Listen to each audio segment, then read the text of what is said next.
Before we get to today's show, let's hear a word from our sponsors, Squarespace. Have you ever listened to a podcast and thought, I could do that? Well, you're in luck. Squarespace, the juggernaut of podcast advertising, has partnered with Gimlet Creative to find the next great podcast host. The search will be documented in a podcast by Jonathan Goldstein, host of Gimlet Media's Heavyweight Podcast. If you're a U.S. resident over the age of 18, you can submit your podcast idea by visiting castingcallshow.com. Submissions close May 21st, so don't wait. Submit your idea for the next great podcast at castingcallshow.com. That's castingcallshow.com by May 21st. There's no place to escape to. This is the last podcast. On the left.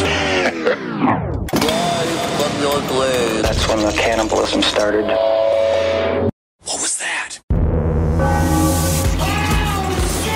When I do a Pole accent, I talk like this. I'm up top like this. It's a bibbidi-bop. I write a song, a bibbidi-dop. I take little noises, I put it in the song. But then John Lennon is down like this. John Lennon's like, hey, look, Yoko, I bought a new shirt today. It's from Target. And she's like, So it is a funny joke. Beautiful impressions. Welcome to the last podcast on the left, everyone. I am Ben Kissel with Marcus Parks. Hello. All right, we got, I guess, British. Is that right? Henry Zabrowski over there? I'm from Liverpool. I try to keep it down low like this. It's a sing-songy voice, and you write like this, and a little bit of a dip and a little bit of a top. Oh my God! Try not to move your head with that. That's amazing. I'm trying to grasp how to be a better performer. You're like crushing every day. it. And I sat and I listened to John Lennon speak a little bit just to try to get it. And I know that if I just actually tried, maybe I could do it. Yeah, let me try. Yeah. Well, the thing about the Beatles is that nobody ever thought that they'd really get this big. I don't know what the hell's going on, but I like it. I think that's close. That was good. That was good. All right, we're on to part 2 of this maniac, this Mark David Chapman character. We got a lot more to discuss here, and the little folks, I guess, are coming back, huh? Oh, yeah. My gosh. So when we last left Mark David Chapman, he had developed a drinking habit, was deeply in debt, and his mental health was rapidly deteriorating. I do like the idea of developing a drinking habit like you're the scientist inventing flubber in the basement. Just be like, no, honey, I'm developing a drinking habit. Be like, you're just slamming beers? Yes, that is correct. With Mark David Chapman, too, what I like is when people write about him in general, they always do the zip, zap, zop of like, he started work as a security guard, and then he found Catcher in the Rye, and then he read a book about John Lennon, and yippity-dip, he went and he murdered John Lennon. But right. They negate the fact that he became a shuffling, muttering, crazy person. Like he became a street person like in a second. I mean, he still had a house and a wife and shit, but at the time it was like he was going on autopilot into Cuckoo Bananas Town and everyone was watching him descend. All right. Well, not all the time, though, because he could compartmentalize it. Like, he kept going back and forth between being that shambling street person and then snapping back into it and was like, all right, time to go to work. Best of both worlds. Yeah, but a part of that was helping him tighten his bootlaces was the 2 buds he was having in a brown bag before going to work. You gotta stop the shaking somehow. Well, about the time that his mental health started going downhill, that's when Mark David Chapman's childhood imaginary friends, the little people, returned. Woo-hoo. Not good news. I love the little people. The last time he made them up, this time, they just like showed up. Mm-hmm. Oh, I see. They came back to haunt him. Yeah, the last time it was like, okay, I'm going to create these little people, this monarchy, so I can feel better about myself. But this time it's just like, hey, Mark. Uh-oh. Describe this, Marcus. It's weird, obviously. Well, obviously, it's very fucking weird. Yeah, the little people have showed up. He's a demented human being. The little folks are back. Well, the arrangement between Mark and the little people, it was no longer a monarchy. The little people had grown up, put on 3-piece suits, and had evolved into a democracy complete with cabinet positions. Oh my God! Well, it's all very similar to what happened with with our last trip with Nicholas and with the creation of the Duma. Basically, basically what happens is that he was an autocrat and he had total control and he had a lot of fun, but all of a sudden these very serious little people show up in suits and he has to negotiate with them in order to get shit done, which you find out is very difficult, especially when you're used to being an autocrat. Yeah, absolutely. Was there a little person president? Well, there was one specifically loyal little person named Robert who used to take Mark David Chapman aside and kind of do one-on-one diplomacy with him. Okay, makes all the sense in the world. No way is this guy off his rocker. But no, well, seriously, he sat down with his wife, Gloria, and she came in and she's like, Mark, we're spending a lot of money. You're buying first-class tickets to these weird little vacations. You're just blowing money on all of these horseshit, your weird art collections. Because that was the thing during this time period. He became an art collector and he started borrowing money from his family in order to buy pieces of art that he thought he could flip for more money. And he's like, I know I got the touch. I've seen Antiques Roadshow and they all talk like me. That was... But it turned out he's not a good businessman and did not know how to flip art. I mean, to be fair, though, that's a crucial part of investing for the 70s, 80s, 90s, and up to the early 2000s. Beanie Babies, Hummels. My mom went Hummel crazy. She's like, I'm going to flip this for $10,000. No one wants them. Never did it. No one can flip a Hummel. Hummels only are passed down by death. Yes. They only move from one curio cabinet to the next because grandma died. That was the only thing I could never touch in the house was the little people Hummels. And it's like, what's the point of these things? I can't imagine you next to all those fragile little boys and little girls with their overalls and their fishing poles. Yeah. They're so delicate. They were. But Gloria walks in the kitchen and he's like, don't worry, I got everything figured out. The little people are back and they're going to help us figure out everything. And she's just like, okay. Every wife's dream. I will say Gloria Chapman has to be, I mean, she's up there with Jerry Brudos' wife as far as being understanding. Oh, wow. I think that's the term. Yeah, I mean, sure. She was also sort of kept as a vaguely like a hostage. Yeah. She was both scared and adoring of Mark. So Chapman, I mean, he is drowning in debt because he's buying dollies, he's buying Picassos, like, quote unquote dollies and quote unquote Picassos. Right. So Chapman, He bought a dolly. Dali used to have these little like signs on his desk that said Salvador Dali, and he bought one of those for $5,000. Authentic. Who doesn't like a placard? So Chapman put the little people in charge of Operation Freedom from Debt. Oh, now what is this operation all about? Freedom from debt. Oh, makes sense. But amazingly, through a series of subcommittees, cabinet reviews, and congressional hearings, all done by the little people in his brain, it fucking worked. Wow. Okay, this is my problem, though. I love it. The only reason why we think that his budgeting, quote-unquote, budgeting system worked is because he said it worked. Yeah. I think that if you cut to him just being like, going up to Gloria, being like, don't worry, Gloria, I got it all figured out, and shows the budget, and it's just a picture of Bugs Bunny sucking his own dick, and then she's just like, well, I sure hope so, Mark. I sure hope so. Well, now that's a piece of art a lot of folks would buy. Well, I do think it actually did work out because I think Gloria did say that it did work out. And as we'll see later, he had a lot of money to take care of certain missions that he had in mind. Okay, thank you, little people. Well, the thing was about all of this is that the little people didn't actually seem to be the problem. So Mark David Chapman's depression had returned, and with it came an obsessive nature that only grew as time went on. Chapman also decided to start becoming what we would call a professional pain in the ass to the people in Hawaii. Yeah, he became a real George Costanza. Like immediately. He called in bomb threats. Like he was doing, every time he saw something he didn't like, he'd call it a bomb threat. He was just making late night phone calls, doing the thing, calling, being like, your refrigerator's running, you better go catch it. And then like again and again. Yeah, he'd send pizzas to his former landlord because he didn't like his former landlord, so he'd send him like 5, 10, 20 pizzas every single night. And then theoretically the landlord has to pay for it. Theoretically. Because otherwise it's just a gift. left. But also, this is like 2 landlords ago. Right, The man he didn't like. He is very sick. I mean, and if the little people aren't the problem, that's a problem. Right. Like, if that's really not the main source of, hey, let's talk to a doctor. I am talking to men in suits like it's a scene from Doctor Strangelove, and then but you know, that's only my secondary problem. And how old are we talking here? Is he 25. 25. Okay. Yeah, he's 25. But I mean, the phone calls he made, like, they weren't just like little innocent, you know, annoying type things. Like, he started making death threats to a TV repairman who once treated him rudely. That is the last thing a TV repairman needs. Yeah. It's already a tough enough life. Everyone's breaking their TVs. Yeah, he'd even like stand at his apartment window and call the payphone across the street. And when the stranger would answer, he'd say, I'm watching you. I'm gonna get you. I'm gonna follow you home and kill you. Never answer a payphone. Who answers a payphone? Oh, random ringing phone. I better pick it up. It might be for me. Who are you?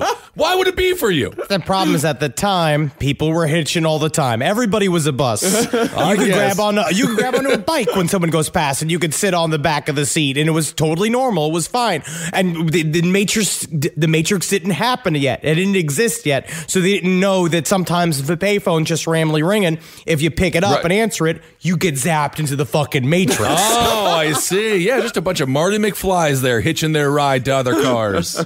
And then there was the doctor at Chapman's old mental hospital. The doctor hadn't done anything wrong to Chapman, but Chapman still called him to tell him he was going to die while playing a laughing box, which is an old 70s gag, and laughing boxes sound like this.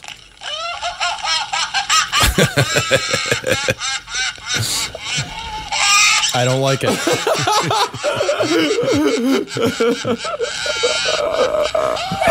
It's like you, Marcus.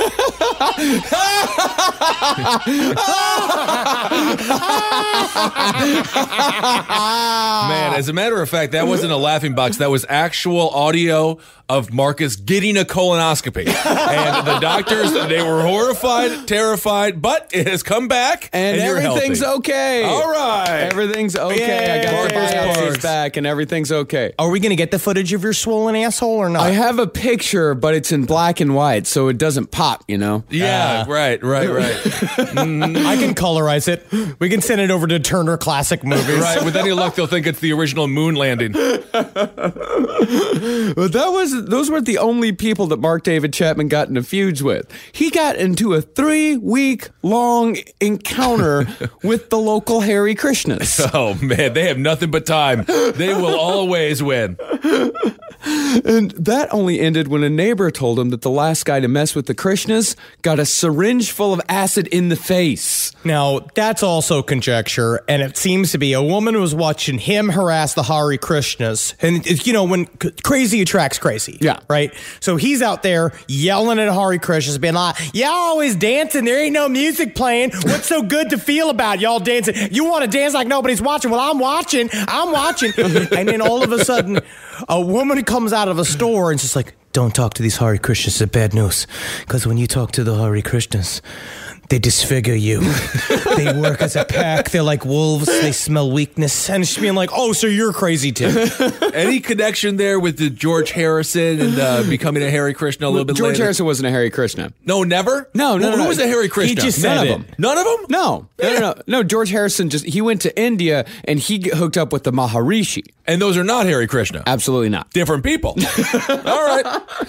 I do like the idea of a dangerous rogue gang of Hare Krishnas, though. Just pulling off acid attacks. For a hot second, George Harrison became an Indian Rachel Dolezal for like I'd say 2 or 3 years. Okay, all he right. became that. I was confused. Yeah, and then he came back and put out All Things Must Pass, which is fantastic. All right. It was great. It was worth it. It was worth it. All the work that he did was worth it because he came back. He reversed his Rachel Dolezal, which is very difficult to do. So Mark David Chapman, he did all of this shit in a specially made T-shirt that said, I'm unique. I think for myself. Nothing says unique and think it for yourself like a shirt that says that exact thing.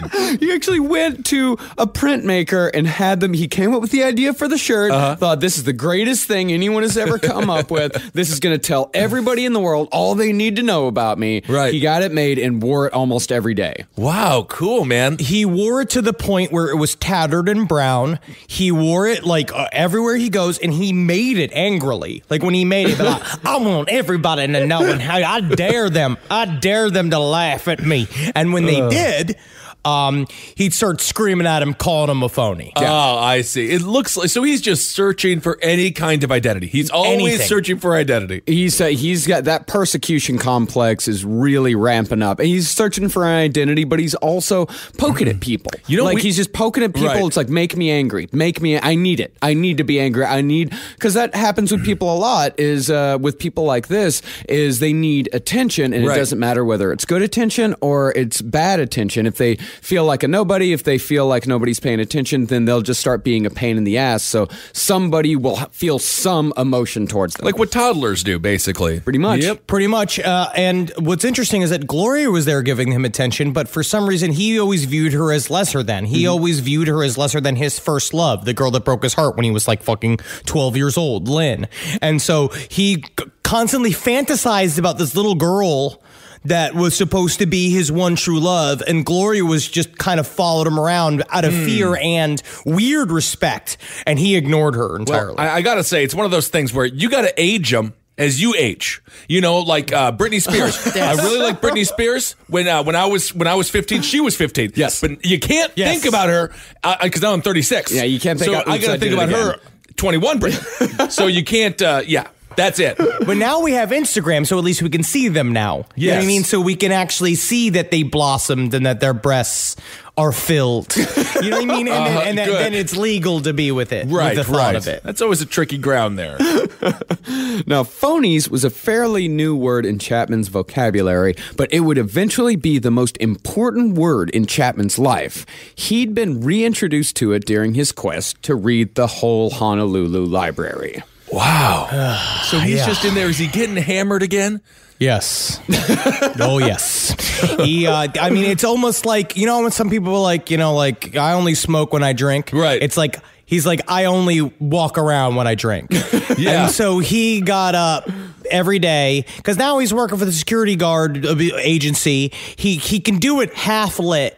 Right. And so he would just go AWOL from his job and wander over to the Honolulu library with he had his fucking bud in his bag, which he got every single morning, got his big tall boy. He'd walk in there, and then he'd walk down the aisles and just pick books. And then his idea was to just read every single wall of book. And he made it through all of the mystery section. He did. He read every single one of them. Yeah, and then no one ever really asked, why is the man in the security guard uniform, who's obviously not at work, who was visibly hammered, right?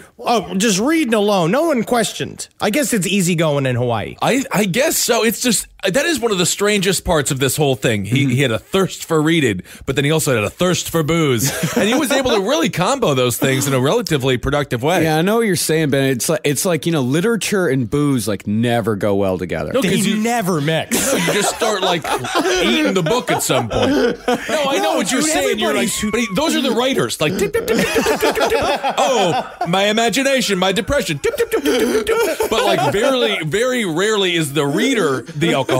Oh no, I don't know, man. I drink a lot and read. I read hammered all the time. Do you remember what you read if you're hammered? I can't even remember a movie when I'm hammered. Sometimes, but that's the fun of reading. Can you imagine if LeVar Burton turned into a mass killer because of reading?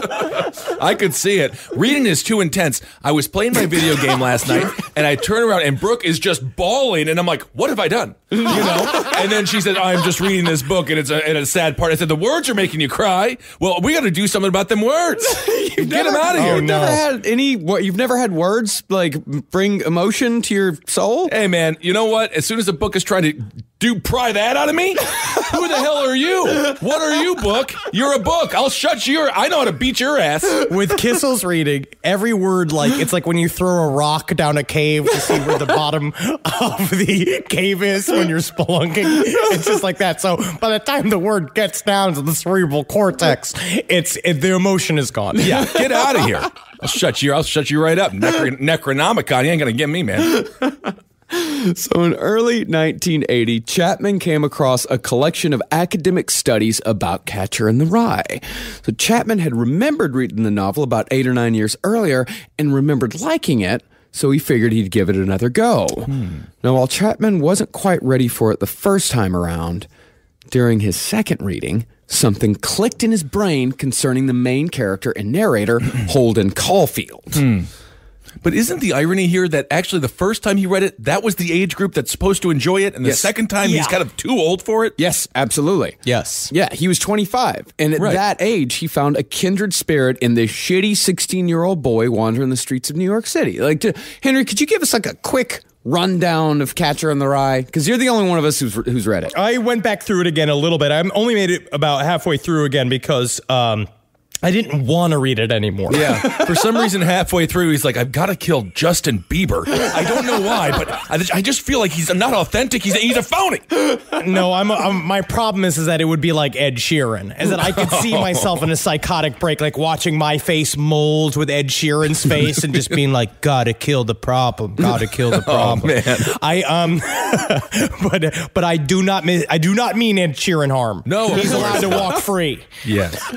But no, Holden Caulfield basically is kicked out of his fancy private school. It's his fourth is he's kicked out, and the book follows a lost weekend in New York of Holden Caulfield wandering around with his thoughts about how everybody's a phony and how he wants to protect the innocence of all children. And so it's him walking around. It's like he sees a sex worker. He asks a cop in Central Park where he can find the ducks because he wants to go walk with the ducks because the ducks are the only thing that are fucking free. He sees another guy who yells at him, and he yells at him, calls him a phony. He goes, another thing, this guy's a phony. And but the problem is there's a really good, at the end of Let Me Take You Down, there's a good breakdown of Holden Caulfield, where part of it is that when you do reread it, it's interesting for someone who, like Chapman, who viewed him as this like powerful hero, like viewed him as this sort of like a saint / warrior for truth, where then when you reread it again, it's about a kid that is very deeply depressed and largely suicidal. Like you read it in the words where it's like someone is his pain is very obvious, and when you look at it, you just see, well, this is someone who, if they live past this point, could become a very like effective, cool adult.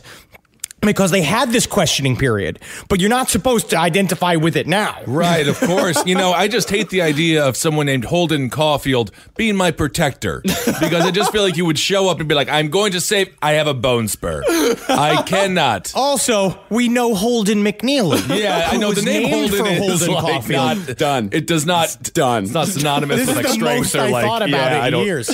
Yeah. I just think of skin diseases and someone who's slimy to the touch and a guy who just tries to fit his whole fiance's breast in his mouth, and she's got to get all the spit off of it. We never know what that's about, but Holden McNeely, Wizard and the Bruiser, check that show out. Lovely show. Yeah. Great show.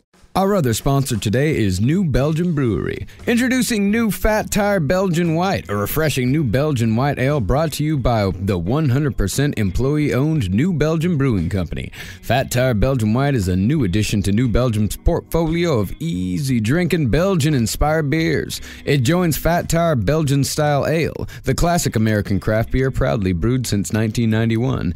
Inspired by centuries of Belgian brewing heritage, Fat Tire Belgian White is a refreshing take on the traditional Belgian-style wheat beer. And unlike other Belgian whites, Fat Tire Belgian White is carefully crafted with the finest and freshest Seville orange peel for just the right amount of sweetness. You know, Fat Tire Belgian White would be just about perfect for those hot summer days that are coming up. And you know what? They're great now, even though it's about 65, 70 degrees outside. Have yourself a Belgian White. Go out to your backyard or wherever you may enjoy the outdoors. Crack open a Fat Tire Belgian White and have a good afternoon. So find Fat Tire Belgian White near you by using the Beer Finder link at www.newbelgium.com. That's www.newbelgium.com. gmail.com. Well, really, like, the big thing that Chapman took from this book is that this world is filled with phonies, and there's nothing worse than being a phony, and the reason why his life sucked was not because of his own flaws, but because of phonies. Always someone else's fault. Okay, cool. Makes a lot of sense. Now, Mark David Chapman was so obsessed with this book that he actually started to think of himself as Holden Caulfield. He even tried changing his name to Holden Caulfield. No. Yes. Then he made his wife read a copy of the book in which he inscribed to Gloria from Holden Caulfield. Maybe, honestly, maybe a Comic-Con could have saved it. Maybe he could just Honestly? go role play it out for a weekend, come back, just be his douchey self. Once every 6 months, he can actually be Holden Caulfield. How obnoxious would a Salinger con be? Wow. Wow. I just want to be in like the isolation house, VIP status. There's only one VIP ticket. Exactly. But Gloria just took the book. Because at this point, she's watching him deteriorate so fast. Because also, one thing about Chapman, too, is that he's been gaining a fuck ton of weight by only drinking beer and milk and eating cookies. Like, he's on the Santa diet. He's getting all swollen up. Santa on December 26th diet, where he lets himself just get hammered. The diet begins today. I'm going on Atkins immediately.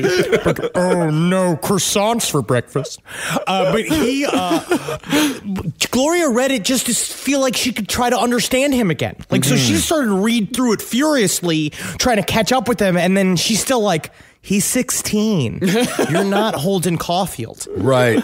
Yeah, and it even went further than that. Like, he had a backup copy of Catcher in the Rye, and in that he wrote, from Holden Caulfield to Holden Caulfield. Oh, God. You know, and he said, like, he made sure, he said, I did not believe that I was Holden Caulfield, but more than anything, he wanted to be Holden Caulfield. But isn't that the definition of what a phony is? Is someone who wants to be somebody else? No. No, not at all. It's not that you want to be somebody else. It's that you present yourself as somebody that you actually aren't. But isn't that what he's doing with Holden Caulfield? He's not presenting himself as Holden Caulfield. He's calling himself Holden Caulfield. Well, he's calling himself Holden Caulfield. I think this is a slippery slope. Like, is he wearing a top hat and getting a monocle? It is. That's how I picture Holden Caulfield. I have no idea what he looks like.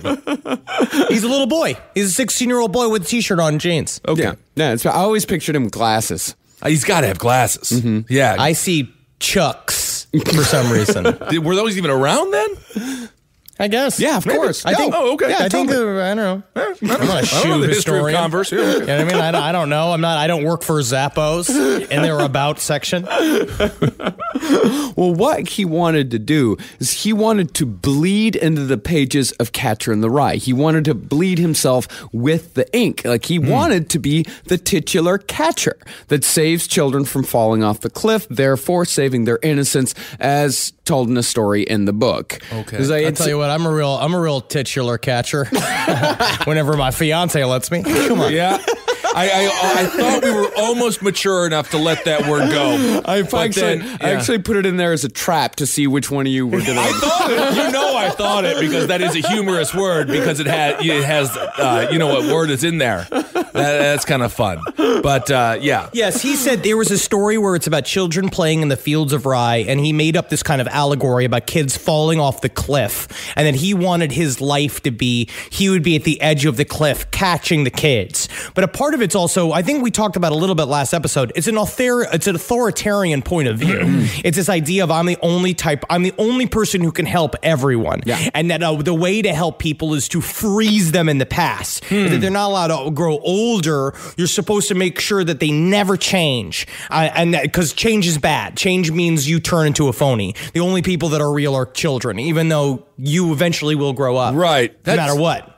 Kind of horrifying there. Yeah. Kind of horrifying. Yeah, it's a lot of people have that authoritarian streak, especially when they're younger. Sure. You know, where it's like, how's that person going to tell me what to do? I'll tell them what to do. That's going to work out, you know, but meanwhile, there's people waiting in the drive-thru of Burger King just being like, it's Whopper Wednesday. We need to get these Whoppers out. Come on, let's go. Well, Mark David Chapman, he wanted to blend himself with the ink. He wanted to become Holden Caulfield.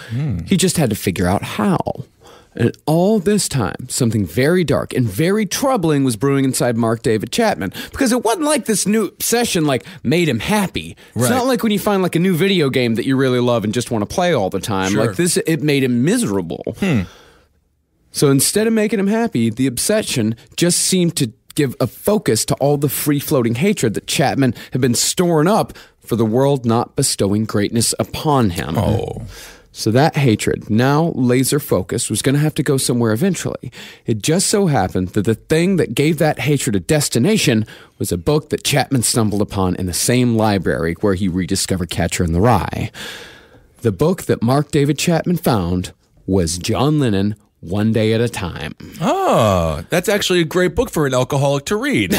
One day at a time. It is. So when Chapman opened that book, he found dozens of photographs of John Lennon's new opulent lifestyle paid for by his near $1 billion share of the Beatles gold mine. So rich. John Lennon, in 1980, he was worth $800 million. Oh, God. How don't you just have a bed filled with Coke? I mean, that's what he did for a while. And then he chased every lifestyle in the world, right? Where he went and him and Yoko made a bunch of records together, and then they bought the apartment and he'd travel the world. And then eventually he lived into this weird reductive lifestyle by 1980 where it was all about I just want to lay in bed with my child and my wife all nude. And all we do is read the paper and eat little breads, tiny little breads. it's all this stuff being you're lying to yourself. Yeah, he said he became a house husband for 5 years. Yeah, they went out sailing. They bought a yacht. He had this huge country estate. John Lennon was definitely spending that $800 million that he had. Okay. And as Chapman said, the Catcher in the Rye was the stove, and the Lennon book was the fire. These drove him insane. Yes. These pictures? When he saw this book, yes, because it was the picture of John Lennon on the roof of the Dakota building looking over West 72nd Street in Central Park West. It's one of the swankiest, craziest buildings in New York. Have you ever been past it? What's the last time you've been past the Dakota? I went actually right before we recorded the last episode. It's great. I went down to there. It's amazing. It's surrounded by these ancient stone gargoyles. It's got 2 doormen on staff at all times. There you go. Yeah, it's a beautiful, and it's right across the street from Central Park. Yep. It is amazingly nice. One of the nicest buildings in all of Manhattan, which makes it one of the nicest buildings in the fucking world. There it is. Did you look like a crazed stalker when you did it?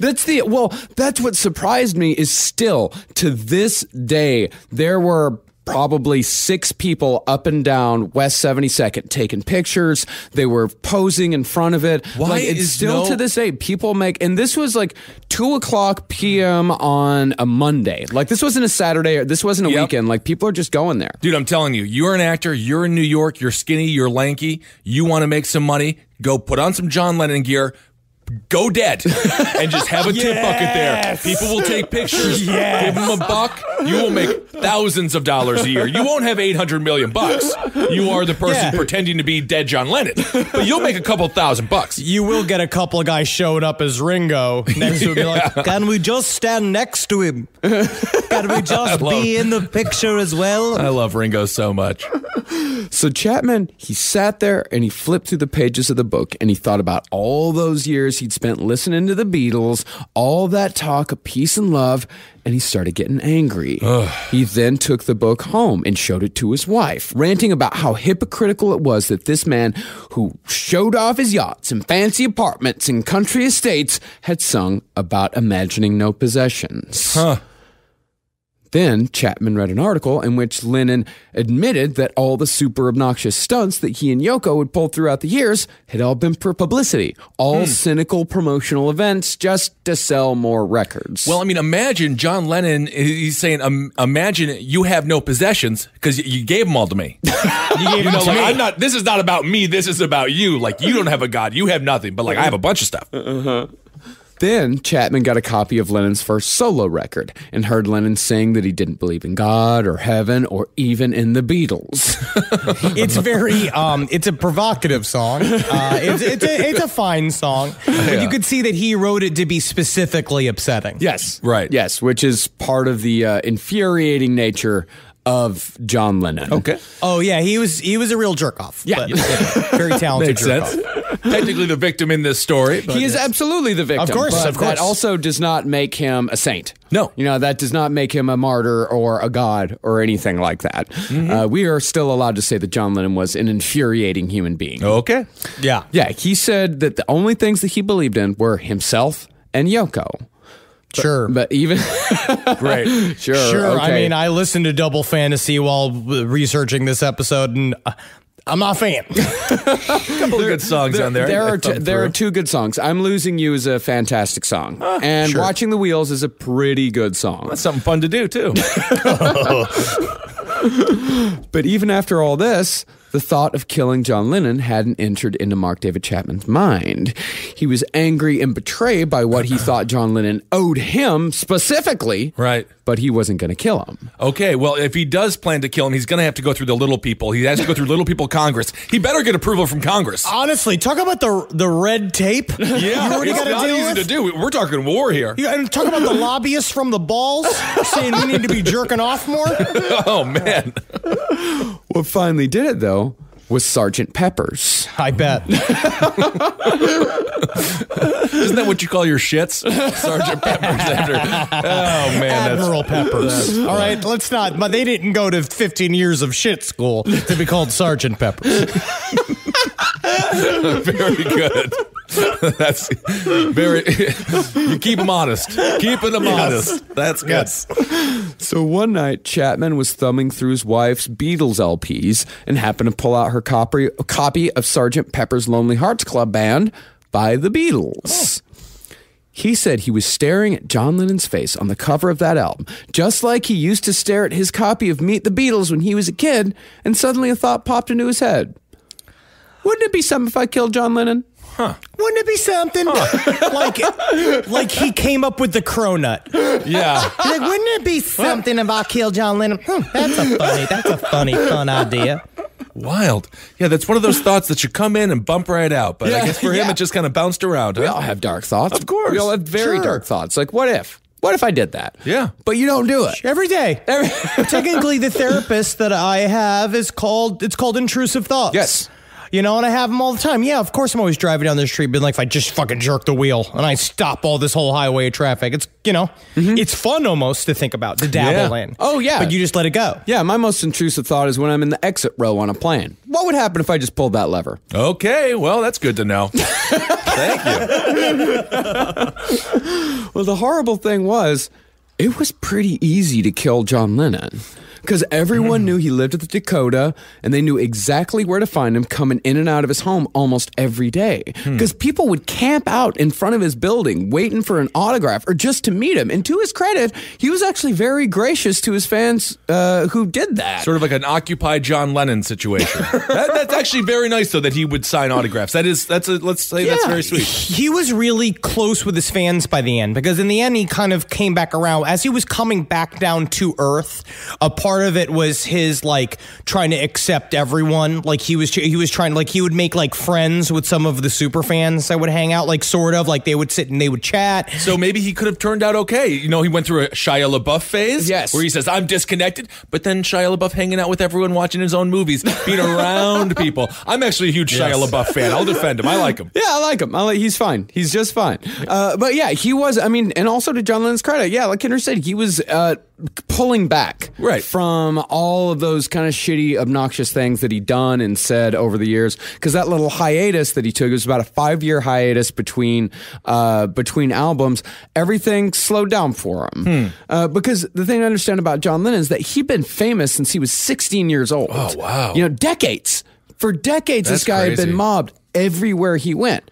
Everywhere that is, except New York City. New York does not care. No. People were cool here. They cared that he was John Lennon, of course, but if they stopped him, it would mostly be just be like, hey, man, love the Beatles. Right. Hey, yo, Johnny, love the Beatles, huh? Hey, question. Why you fucking Yoko? All right, I'll see you soon. Bye. Bye there. All right, buddy. Whoa. Yeah, or like ribbon. Hey, I like that Walrus song there, John. Hey, you looking skinny. Get yourself some pizza. All right, get about it. I love New York. Yeah, they'd like was like, "Hey, John, when the Beatles getting back together," Right? He'd be like, "Oh, yes, very funny, very funny. right, Yes, that's fine." And he'd like stop and like shake their hand. They'd just be like, "Hey, man, I gotta say, like, Revolver changed my life," and he'd be totally cool with it. He'd love it. Okay. And plus, New York City, it was still in its hellhole phase in 1980, so it was kind of like insulated from the rest of the world. People were terrified of New York City, right? So he pretty much it's not like now, where fucking anybody can come and it's totally safe. It's one of the safest cities on the planet. Honestly, the most dangerous thing in New York City, Times Square, Mickey Mouse, Spider-Man, the Incredible Hulk, people who are dressed up as the Statue of Liberty, they are not your friends. No, don't take pictures with them because they will demand money from you. Absolutely. And never take a mixtape because it is not free. No, never, ever, ever, ever take a mixtape. You learn that one real fast. Yep. This show is also brought to you by AdamandEve.com. Are you looking to spice things up in the bedroom? Have you been fantasizing about surprising your lover with an adventurous new toy or adult movie? Well, here's an offer you won't be able to resist. Go to AdamandEve.com and for a limited time only, you'll get 50% off just about any item. But that's not all. When you select your one item at 50% off, you'll also receive 3 free adult DVDs for a little inspiration. Plus, you'll get a free extra gift so sensual, we can't mention it. And to top it all off, they'll even throw in free shipping on your entire order, and no, they're not kidding. So check out AdamandEve.com today for this special offer. Get 50% off one item plus 3 free DVDs, a free extra gift, and free shipping when you enter the offer code LEFT at checkout. Just use the offer code LEFT at AdamandEve.com. That's LEFT at AdamandEve.com. So for John Lennon, this was the best he could hope for. He loved it here. However, he was also obsessed with assassination. He'd have recurring dreams of getting shot and killed specifically. And he'd sit at his kitchen table and get stoned, and he'd just go on and on about it for hours at a time. Oof. And it wasn't the term murdered, it was the term assassination that shows you where his head was at, where he viewed himself as an important enough figure that when someone would murder him, it would, and technically in many ways he was correct. He's an egomaniac, but he was also like, look what happened in the aftermath of his murder. Yeah. But he viewed himself as like, I'm an obvious target. Like if someone kills me, it will be a poetic death to many people. You can't blame the guy that people are following him around like he's a Pied Piper since he's 16 years old. Of course that's going to go to your head and think, well, I'm a little bit more special than the average Joe. Well, it's not just that. He also knew that the FBI had a file on him. He knew that J. Edgar Hoover had been following him for years. Because he knew that... Who is that really weird bumpy guy in the dress behind me? Is that J. Edgar Hoover? Name's J. Edgar Hoover. You like my heels? You know I can jump in them. I have incredible calf strength. Anyways, got an eye on you, mister. So really, back then, J. Edgar Hoover and the FBI, they were putting John Lennon on the same level as Martin Luther King or other people that, were agitating against the establishment. Like John Lennon was, as far as the U.S. government went, right there up with them. It's just so funny. The FBI had a list and be like, what's their crime? They'd be like, they want peace. They've been talking about this peaceful resolution of race wars and things like that. Yeah, because peace is for commies, Ben. Oh, I'm sorry. I didn't realize that. Yeah, and communists are the loosening the glue of this country. Oh, okay. That's all they're doing.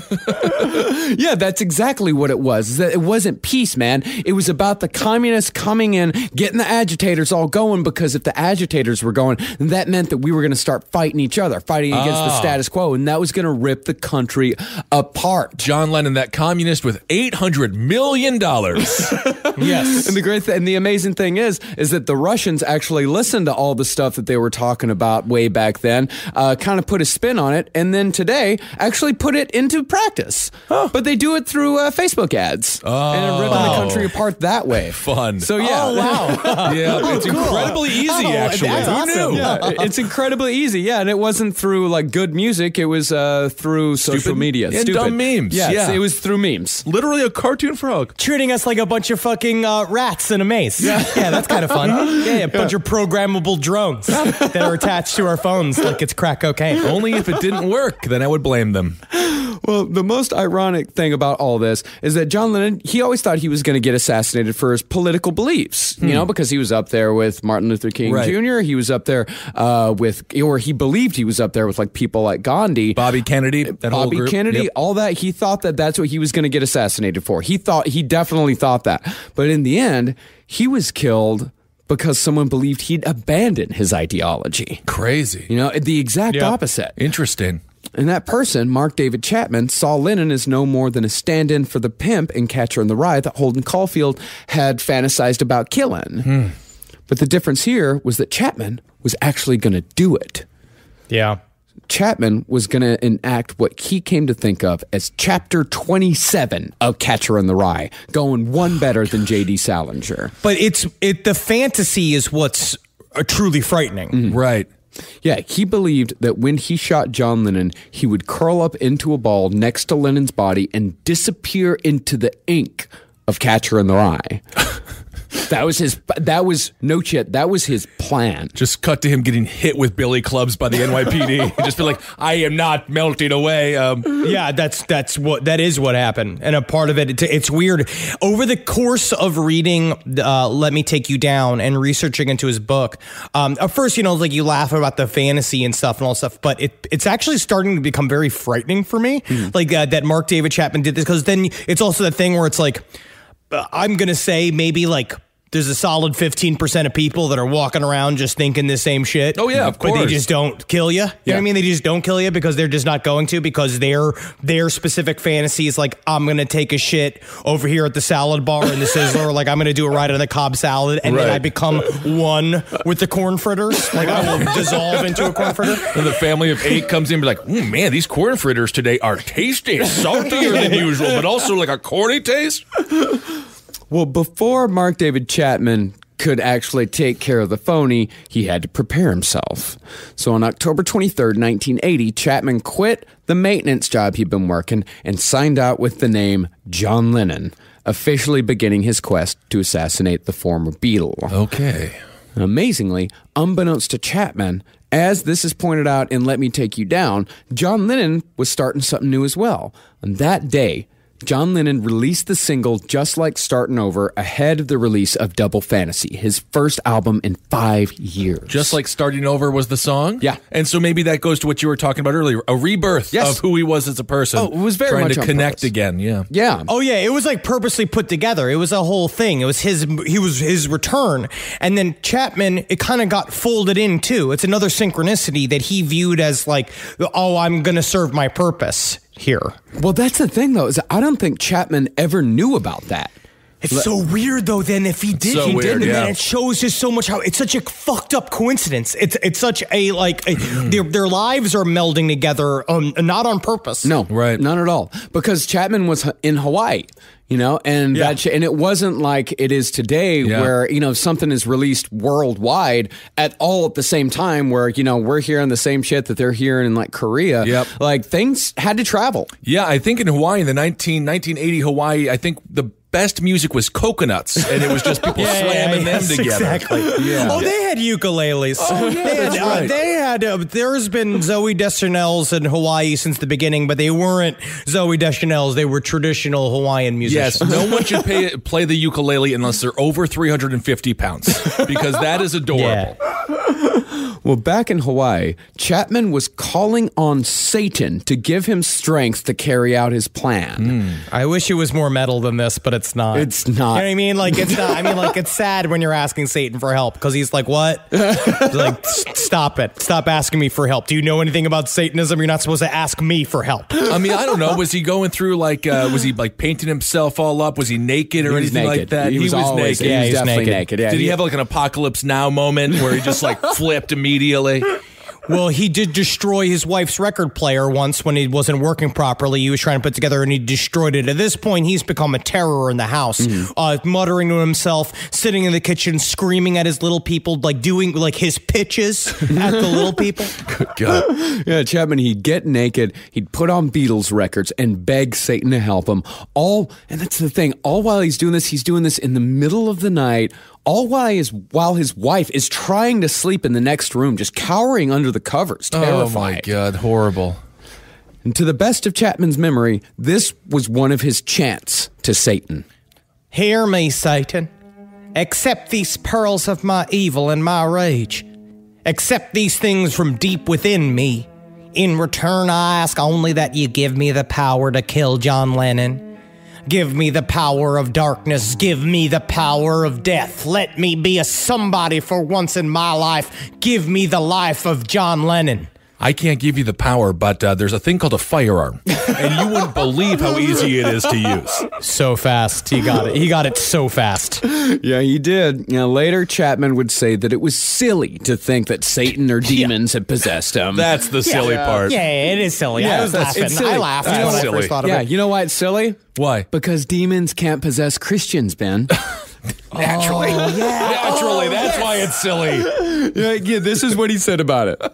I didn't believe those things were inside of me at the time. Not really. Like, not really. Not deep in my heart. I could summon them and use them, but they had to stay outside. Okay. Still to this day, he holds on to that bullshit. Okay. Because it's just because Mark David Chapman, he throughout his entire life always he acts like he's taking responsibility, but there's always that one little thing that he can put in front, and say like, yeah, it's my fault. I take total responsibility, except for this one little thing. Right. If this one little thing I didn't wasn't really here, though, but at the same time, but So, I mean, well, but at the same time, it's not my fault. But but it's also whatever's the newest story that will get him attention. Right. What we'll learn too, like especially post murder Chapman, is that he's such a fucking little piss bucket baby about everything. Everybody's just me.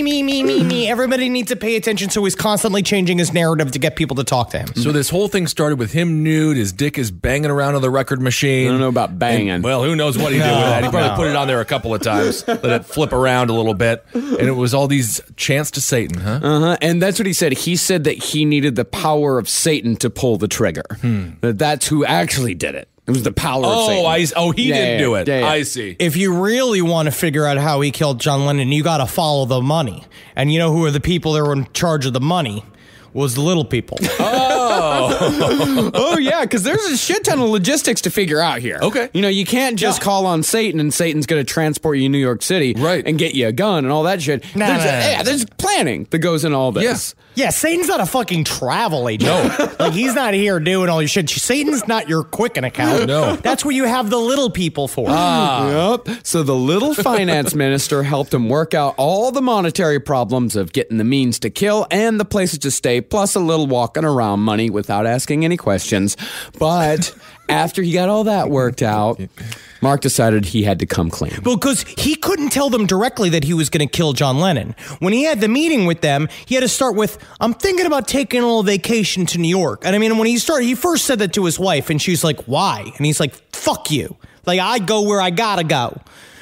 And then he has to go crawl into the little people to be like, I need XYZ money for hotel. And the whole time the little people are like, but why? Why? Like, why? Like, they're giving him like the hard turn. And then he's like, I guess I should maybe tell them what I'm trying to do. Yeah. He called together his entire cabinet and told them that he'd finally decided to be someone. Oh, a cabinet that can fit in a cabinet. Yeah, it's like the Indian in the cupboard, but it's Harry Reid and Mitch McConnell. Yeah. Totally. You know what I'd like to do with that cabinet is just fucking throw it out a window out onto the street from a 5-floor building. It's been really fun since he got into politics. Oh, yeah. It really is. Yeah, it's fun. Yeah. So Mark David Chapman, in his meeting with the little people, and how he would meet with the little people is he said he had this huge television screen that he would appear on while all the little people would sit like it was like the United Nations. Oh, okay.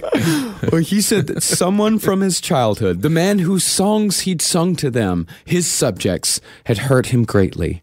He told them about the John Lennon book and the betrayal and his astonishment that Lennon lived in New York and not a big castle in England with all of the other Beatles, which would have somehow been better in Chapman's mind. Okay. British people are supposed to live in castles. I guess so. understand that. Yes, and British bands are all supposed to live in castles together. Ah, it makes sense. So Chapman told the little people that all this put together had ruined his life. Oh. John Lennon had ruined his life. Oh. He told them that because of all this, he had decided to kill John Lennon and he wanted their help. But think about this. Kissel, Marcus, you were there too, and Kissel and I also previously, we've been a part of pitches that are going south. Oh, sure. First poop of the day. Yes. You remember. Yep.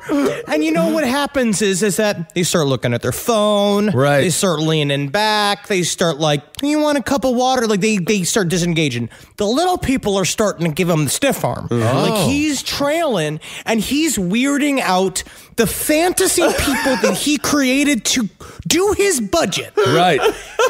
He's weirding them out. They're like, I don't know, Mark. That sounds kind of crazy. What do you think, Lord of the Feet? What do you think? How's those New Balances doing? And he's just like, New Balances are fine, but I'm going to have to give an A to killing John Lennon. They're like, yeah. Tough crowd. Yeah, after a quick, He got vetoed, they huh? had a quick little bull session, and they came back and say, like, Mark, listen, we have to respectfully decline. Wow. This program, this plot seems to be all about destruction. It's only going to destroy your life, and we, as people who have sworn to protect you, cannot take a part in this. We cannot stop you, but we cannot help you. All right, there it is. And so they left. They left the boardroom. The boardroom disappeared. Meanwhile, he's in the kitchen doing all this to himself, and Gloria's kind of hearing it on the other side. It's just still going, well, my Swiffering has never been more complete. And she's just Swiffering and Swiffering. Everything is gleaming clean. What a nightmare for her. So Chapman accepted their decision, wished them the best, and in yet another coincidence, bought a 38 special from a guy whose name just happened to be Robin Ono. Oh my God. And on the next day, Mark David Chapman was on a plane to New York City. But this first attempt didn't work out.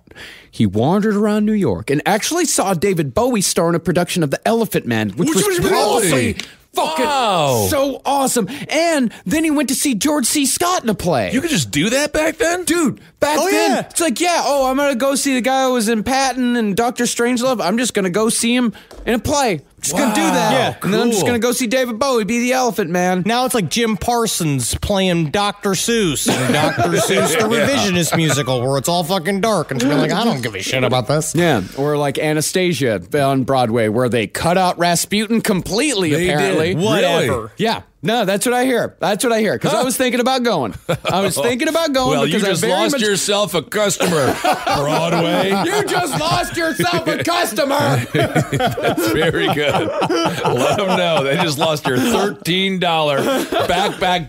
back seat to Anastasia. Well, Mark David Chapman, instead of enjoying what had to have been these amazing performances, he said all he could think of as he was watching these legends was how easy it would be to pull out his gun and shoot any of them. Jeez. That's all Oh he could my think God, about. that's so All right. fucking scary, man. That's so scary. No, he didn't think about the little people veto, though, huh? Well, after the little people left, he's like, all right, fuck you. I'll do it on my own. Look I'll at that I'll take Saturday care Night of it." Massacre, huh? Yeah. Yeah, I'll took do care it. of him. But the problem was, at that time, and probably not now either, you couldn't buy bullets for a 38 special here in New York City. Really? No, absolutely Oh, yeah. not. No, when he called the gun shop looking for it, the guy was like, oh, you trying to buy bullets for 38 special? Go fuck yourself. You're not buying them from me. Like, people were like very intense about it. While he was able to bring his gun, he didn't have anything to shoot these people with. He should have gotten the bullets in Hawaii. That's why instead of having gun control, we should have bullet control. And we should Come on, make guys. the plane out of the black box, and one day they're just going to bake our head in the cheese. Yeah, come on now. Yeah, come on now. So, to solve this problem, Mark David Chapman took a flight down to Atlanta, and under the guise of just a nice little visit to an old friend, he picked up 5 hollow point bullets. Okay. Not only say, give me 5 hollow points, which you gave it to him, he then trained him how to use the fucking gun. They went shooting immediately because it's Atlanta, so it's fun in games. And then he's just like, "Don't you do anything nefarious with them bullets now?" Right. And he's been like, "Never in 1,000 years. I just collect them. I draw little faces on them. You know, I speak to little people in my brain." Can I get the bullets back? All the targets looked like John Lennon, Yeah. Kind of wild. And he told his friend, like, hey, yeah, I'm going to New York City. I've been in New York City, coming down for this visit. Now I'm going back to New York City. I got to have something to protect myself with. Right. And the guy's like, oh, yeah, of course, man has a right to bear arms. Here's a handful of hollow point bullets. Okay.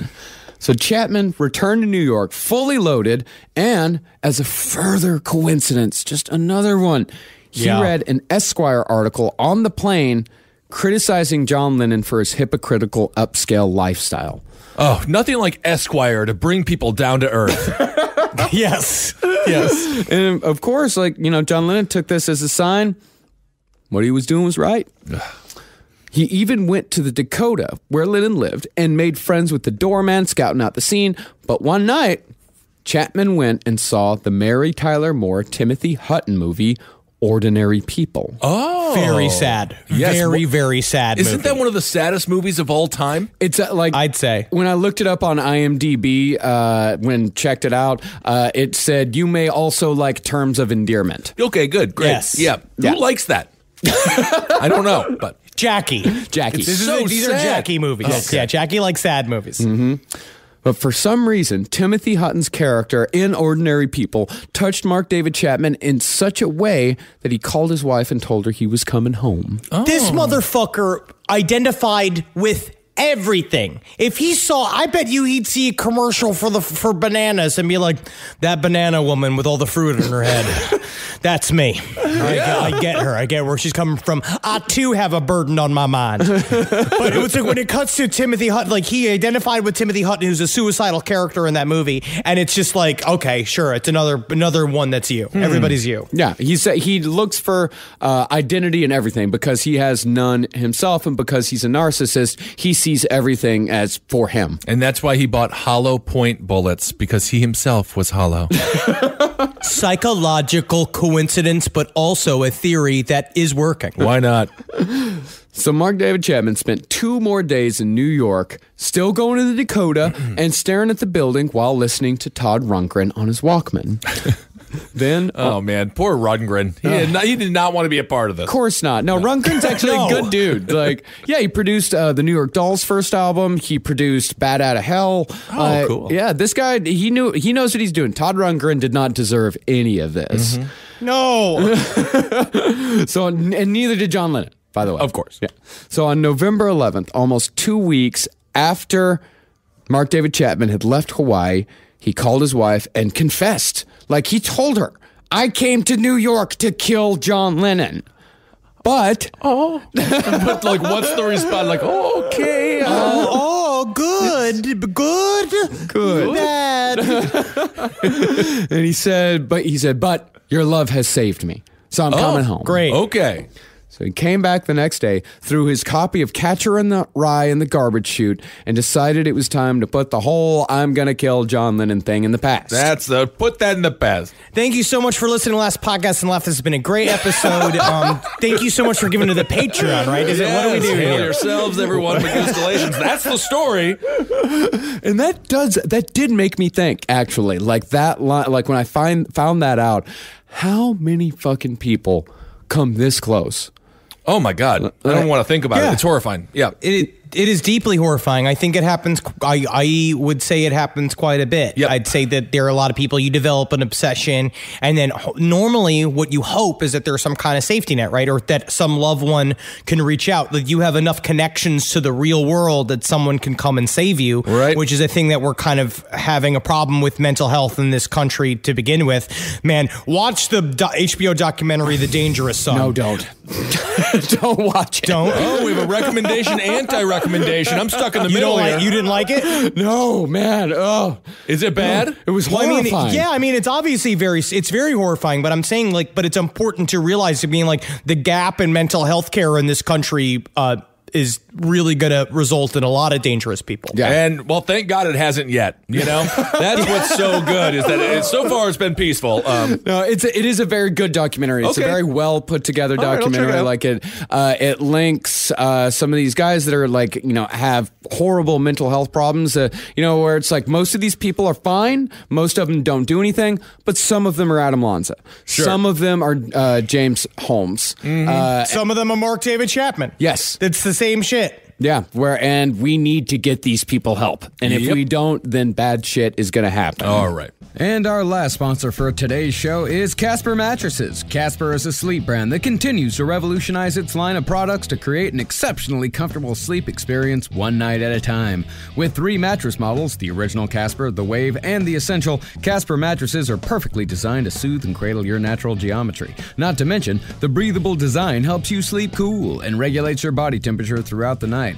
And it's delivered right to your door in a small, how do they do that, sized box, with free shipping and returns in the US and Canada. But the best part is that you can be sure of your purchase with Casper's 100-night risk-free sleep-on-it trial. After all, you spend 1/3 of your life sleeping, so you should be comfortable. And you know what? I got a Casper mattress. Henry has a Casper mattress. Even Ben has a Casper mattress. And I tell you what, that space-age technology takes us to the Sandman every single night. So get $50 towards select mattresses by visiting Casper.com/LEFT and using LEFT at checkout. That's Casper.com/LEFT. Offer code LEFT for $50 off your mattress purchase.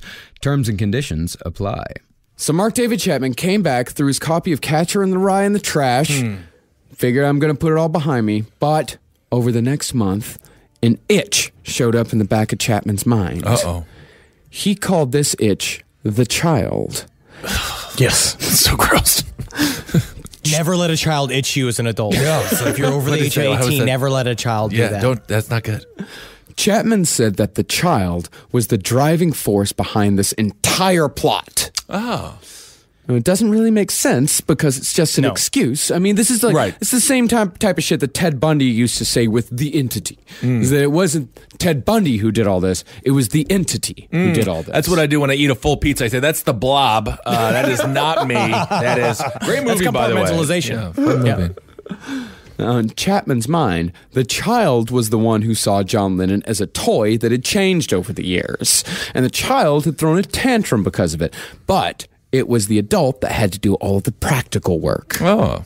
If you have a young Sheldon appear before you and call a other grown man a broken toy that you need to fix with a gun, don't listen. Do not listen. Yes. Full stop. The child was the one who had asked for Satan to pull the trigger. The child who brought the demons to hell. It's like the baby from fucking Who Framed Roger Rabbit. Got the Who Framed Roger Rabbit reference in. That's good. Contract complete. He said, but it was the adult that gave the child the gun. It's the same shit as Ted Bundy, because Ted Bundy used to say that it was the entity that made him, kidnap and rape these women. Right. But he was the one who killed them to cover up the crime. And Gacy used to say the same type of shit. What was it that Gacy got? Didn't he just call it that other guy? Okay, that is so Chicago. That other guy that made me other do guy. it. Yeah, the other guy.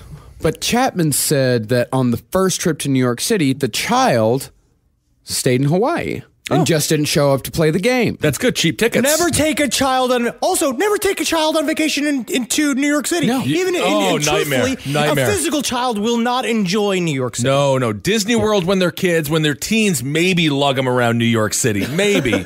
I got to say, I was on the plane back from Los Angeles. Thank you for coming out to the Echoplex. Great shows. Awesome. And there was a dog, and it was a problem because it was wearing a diaper. And I was like, that's a pee dog. That dog is going to dump all over. dog. And sure enough, the entire flight, it just smelled kind of like a mild amount of dog crap. So I love dogs.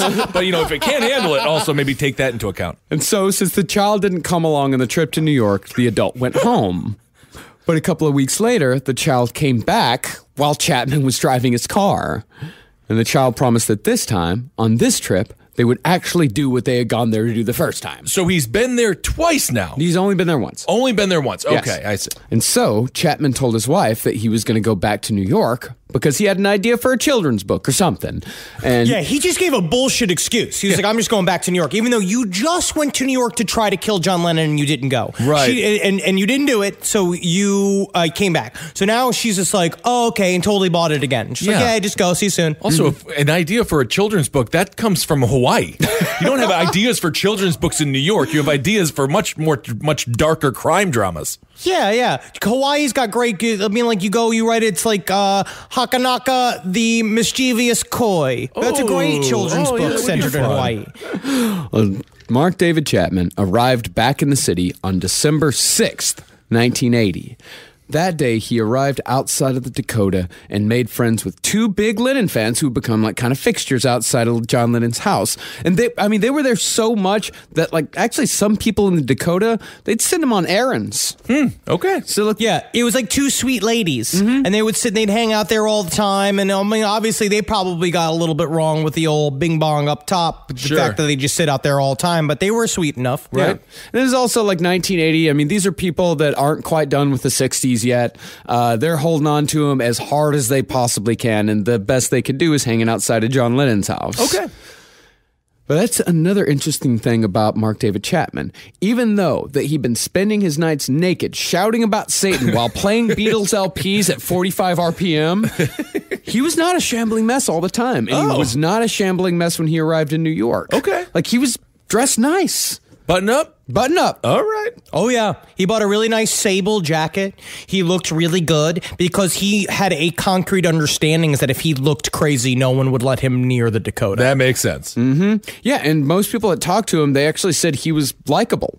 They didn't mind having him around. So he didn't have his I'm unique shirt on or whatever like that. Just started screaming he at had people. it on underneath his clothes. Oh, okay. But by then he's been saying it so much it became like his mantra. He said he would turn up the Southern. He said when you're in New York City, is that because he was from Atlanta, is that when he would go, which is kind of where the voice even comes from, is that his friendly little Southern persona where he'd go be like, well, y'all, this is the biggest city I've ever been in, which shows how sneaky a Southerner can be. Oh my goodness, absolutely. The sneaky Southerner. Yeah, if you want people to underestimate you, just turn on your Southern accent. Absolutely. Oh, hey, how y'all doing over here? Like, you think maybe you can give me directions over to Port Authority? I mean, just look at Jeff Sessions. He'll just say the most atrocious things. We got to incarcerate half the country and be like, well, look at that little charming guy. Isn't that fun? Well, there were no Lennon sightings that first day, so Chapman checked into room 2730 at the Sheraton and went to sleep. The next day, he woke up, went out, and bought a copy of Double Fantasy. That's Lennon's new album. He then walked through Central Park and New York City, subconsciously following in the footsteps of Holden Caulfield. Okay. But he realized he didn't have a copy of Catcher in the Rye, so he went into a bookstore to pick one up. This is his like fourth copy of this damn book. Yes, maybe fifth. Yeah. Okay, so he's like J.D. Salinger, like loves him as a client, as a reader, but not as a person. Mm-hmm. Yes. But perhaps tellingly, Chapman forgot about all that when he spotted a postcard featuring a scene from his favorite movie. Try to guess what it is, Ben. Favorite movie? Annie Hall. Weird. Interesting choice, though. Yeah, just give it one more shot. It's older. It's older. I'm going to say Singing in the Rain. Actually, you're not far off. Wizard of Oz. No kidding. Well, he also identified with Dorothy. Before he went through a whole Wizard of Oz phase where he said he was Dorothy, and then eventually he said that his persona was a mix of all four of them. So this is another one. But this is me. It's like when my mom went from collecting things shaped like hearts to things shaped like pelicans to snowmen, and now my mom collects witch figurines, and that's what she does. But that is the whole point of that movie. Is you're supposed to relate to every one of those characters as a little piece of you. It's the whole point. But he saw it as they're an amalgamation of me. Yeah, buddy. He was. He's the only one who existed, Kissel. You're not important. It's just him. No, I know. It's just all right. Yeah, the whole world exists for him. Okay. And that's that's kind of the conflict is the whole world exists for him, and yet the world isn't doing what he believes it should be doing. Well, you know what? Talk to the little people, get things done, pass some legislation. They ran out. He fucked up the pitch, and they all left. Oh man. Well, besides just buying the Wizard of Oz postcard, he also bought the January 1981 issue of Playboy, which featured an interview with none other than John Lennon. Okay, who's on the cover there? It was Martha Grunderson. I think it was in Grunderson? Oh, they did a Nebraska Housewives edition? It was the gross women of NSU that they were doing. It was a Nebraska State University. Looks like it's Barbara Bach. Barbara Bach. What a weird coincidence. Barbara Bach from Daisy Duke. Daisy Duke, who was on, what's his butts? Dukes of Hazzard. Dukes of Hazzard. Barbara Bach is currently on the new season of Works Cooks in America that I'm locked in for watching for some reason. That's a synchronicity. Really? Who knew? Worst cook, huh? So Chapman bought both the Playboy and the Wizard of Oz postcard. Okay. But the Playboy had the added bonus of putting him in the mind for a little hired company. Oh, my goodness. He called an escort, but didn't have any sex because, the whole warm wetness thing. Yeah, it made him scared. Yeah. Okay. So he just gave her a massage. And the thing that was really fucked up is that he called this escort and she walks in and she's wearing a green dress, which is the same exact color of the dress that the escort wore that Holden Caulfield met while in Catcher in the Rye. And so it's another one. It's another one where it's just like, what the fuck? She walked in a green dress. It's the same story. He gave her the massage. Yeah. He's the escort. I don't even understand. Why didn't he just put an ad out being like, I'll massage you for $50? He could make some money. Yeah. I'd actually like to ask the sex workers that listen to our show if that would upset you or not. Because I feel like it's kind of nice, but in the end, you're paying to be able to touch a woman without her yelling. I think that's a part of what it is. I don't think that. I think they're experienced. They've seen it all. Yeah, and he also called and said, hey, do you think you can send someone who, doesn't speak English very well? Like, someone who doesn't talk? He's like, yeah, I don't want to talk to him at all. I just want him to come. Because he told them, she came in, and he said, I don't want you to talk. I just want you to be here because tomorrow is going to be a very difficult day. Oh, my gosh. Okay. So that next day, on December 8th, Mark David Chapman woke up and knew that was the day. Oof. But before he left the room, he had to prepare. First, he practiced his quick draw in the mirror for a couple hours. Yeah, dude. You know what the problem is? That it's funny for a while, but it's also Travis Bickle. Yeah. It's Travis Bickle did the same thing. So it's it's funny to watch this fat dude do it, but then knowing that he's going to go right. It is. Kill somebody afterwards it immediately becomes terrifying. Yeah, I know. It's just another. They're all just they're just so pathetic, It's okay, so he's practicing his quick draw. Yeah, practice his quick draw, and every time he pulled the gun out, he clicked the trigger 5 times, tick, tick, tick, tick, tick, tick, tick. And after he was satisfied with his gunplay preparation, I feel like he just also wants a Red Ryder BB gun for Christmas. He's got to kill Black Bart. So after he was satisfied with his gunplay preparation, he looked at himself in the mirror and said, quote, "The Catcher in the Rye of my generation, chapter 27. Then he laid out a Mark David Chapman shrine on top of the hotel dresser, dedicated to himself and the things he loved. Oh, good. He included a passport, a picture of him working with Vietnamese refugees, and a letter to one of his supervisors at the YMCA. And a really small, strangled little person from his Congress who defied him multiple years ago. Strangle him, and put him down. Along with all that was a Todd Rundgren 8-track, a Bible open to the Gospel according to John, with Lennon written in next to John. Oh, I see. You see what he did? Great. Yeah, I got it, yeah. And in the middle of it all, he laid the Wizard of Oz postcard he'd bought the day before. And it was a nice little scene showing Dorothy and the Cowardly Lion. And I also put a plate of eggs and bacon because breakfast is the most important meal of the day. And I want anybody to see this to be reminded by it. That is a good reminder, yeah. He then walked in and out of the room a few times to make sure it was going to look right when the cops came in, rearranging it just a little bit each time for maximum Mark David Chapman effect. Well, because it's all about him, right? It's all about, because he knows they're going to come and search the hotel room looking for stuff, and he wants to make sure he can set the proper story. Right. So after he was satisfied, he left the room to meet his destiny. First, he stopped at a bookstore and picked up a copy of Catcher and a pen. He opened the cover and wrote on the first page, "This is my statement," underlining the word "this," and then signed it, Holden Caulfield, The Catcher in the Rye. Okay. He then went to the Dakota and started his day-long stakeout, armed with a copy of Catcher, a copy of Double Fantasy, and his .38 special loaded with 5 hollow point bullets. And it's sitting in the pocket of his jacket the entire day. Like, Right. it's sitting there. He had dressed himself in many, many layers. I mean, obviously, it was still cold out, so it worked. But he was trying to hide the gun. But his hand was on the gun all day. Right. Waiting to go. And no one thought this was suspicious, even like pacing around, or was he like dressed like a bush? Like how He was did with a bunch of people. There was a bunch of people standing there, too. I see. Okay. Yeah, and there were other guys, like there was a guy there that was a photographer that pretty much made his living harassing John Lennon. One of these and so guys. like Mark David Chapman made friends with him. Okay. You Well, know, that sounds like a good yeah. acquaintance for him to make. Yeah. Both and equally annoying. And the other thing that he did is he put a piece of cardboard in his pocket so it would hide the outline of the gun and his hand. So no one actually knew that he had a gun. So after that, after he got there, you know, after all these coincidences, there was one more coincidence to go. And if this one is true, it might be the most amazing one of all. So the Dakota, where John Lennon lived, was the setting of Rosemary's Baby.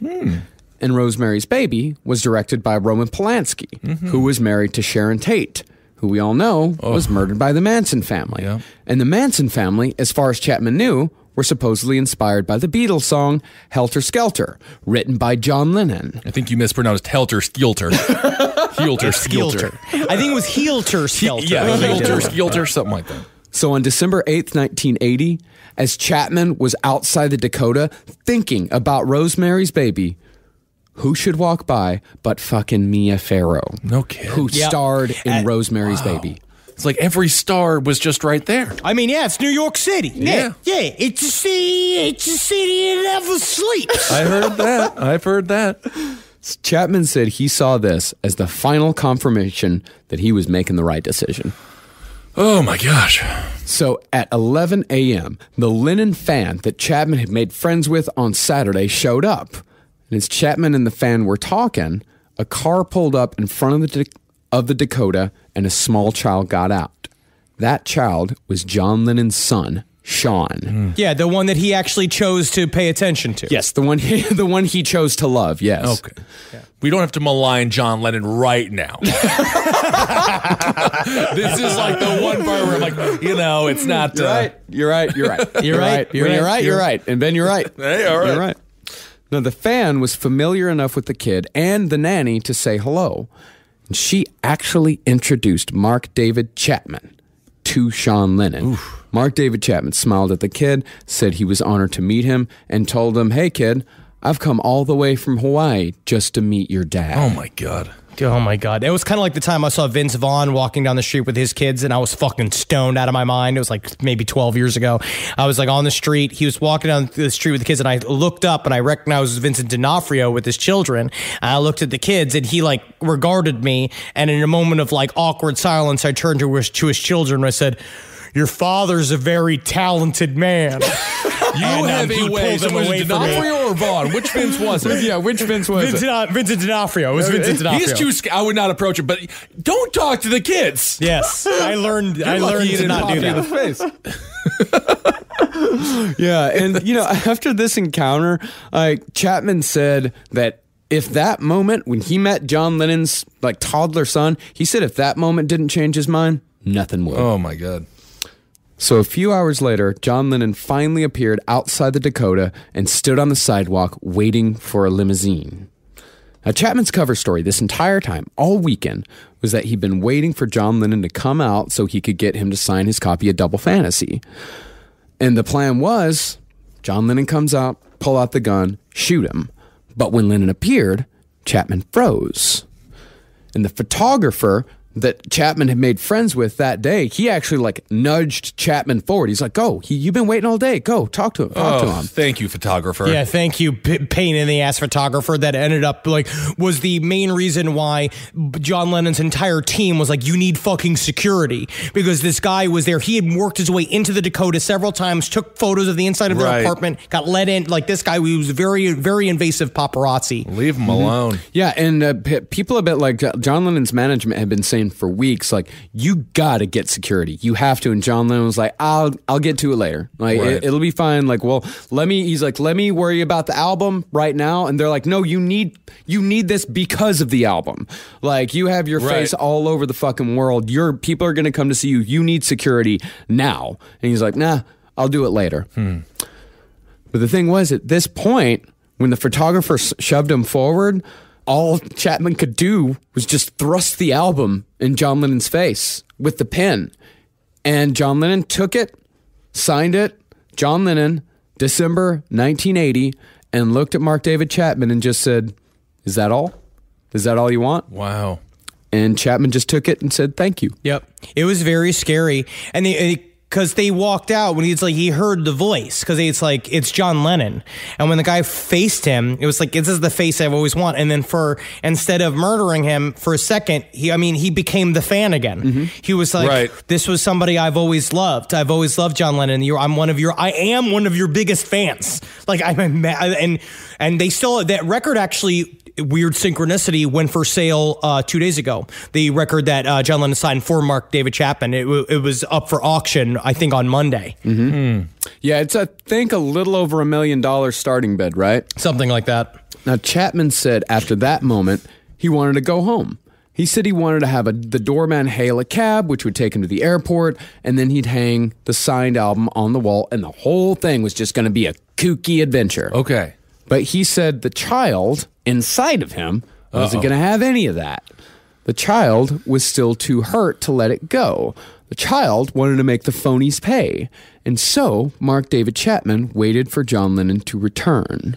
This is why we have to cancel Young Sheldon. Because I think that Young Sheldon is going to make more of these children apparitions show up in people, because everyone trusts Sheldon. Yeah, they do. And they think that he's a good nerd, and I don't think so. I think he's a bad influence. Could be. And at about 11 o'clock that night, John Lennon did show back up. John Lennon's white limo pulled up in front of the Dakota and stopped. Yoko got out first, and Chapman smiled and nodded at her.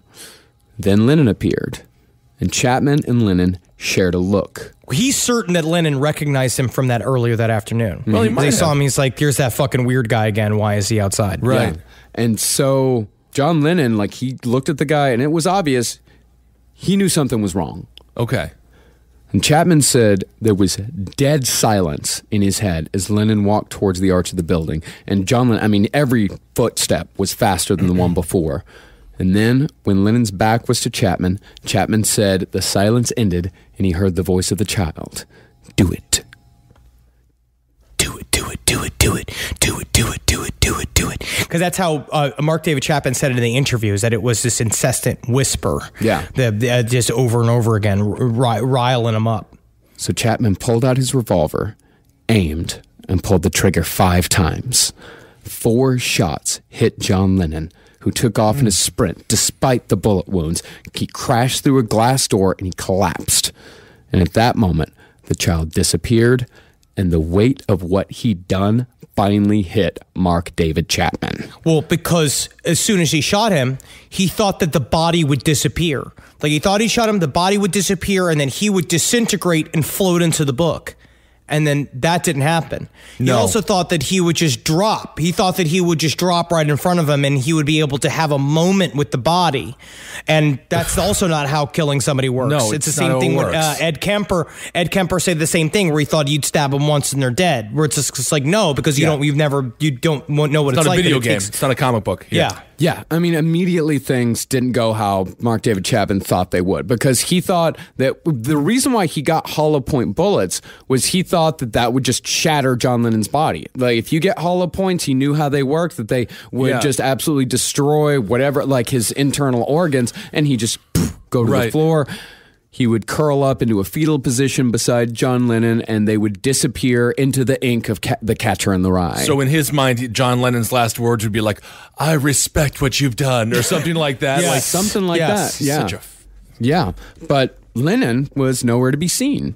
So Chapman dropped his gun, took out his copy of Catcher in the Rye, and he tried reading it, like to calm himself down. Oh my But he God. said the words didn't make any sense. And he said he started pacing back and forth, and he'd look back to the spot where he'd hit Lennon, because he said he kept hoping that John Lennon was fine. He said he kept hoping, like, oh, maybe I missed him. Fuck. Because as soon as he fired the gun, like, the thought in his head was, oh, fuck. Yeah, dude, your life is over. Yeah, I mean, it's what they talk about every time when someone says the survivors of suicide. It kind of it happens quite a bit, where it's like when you jump, and then the first thought is like, oh my God, oh man, I should have done that. Yeah. He knew. He was very sick. I mean, just like, people who, because, I mean, this is almost like, I mean, killing someone like this, I mean, you're essentially committing a kind of suicide of, freedom. I mean, it is a suicide of freedom, because you're not getting away. There's a lot of psychological gobbledygook that because of his narcissism and because of the fact that when he signed out his last time as a security guard, he signed the name John Lennon, that there's a weird sort of theoretical idea that he had become John Lennon. And then when he shot him, it was almost an extended act of suicide. But when he didn't die too, it's like, oh shit.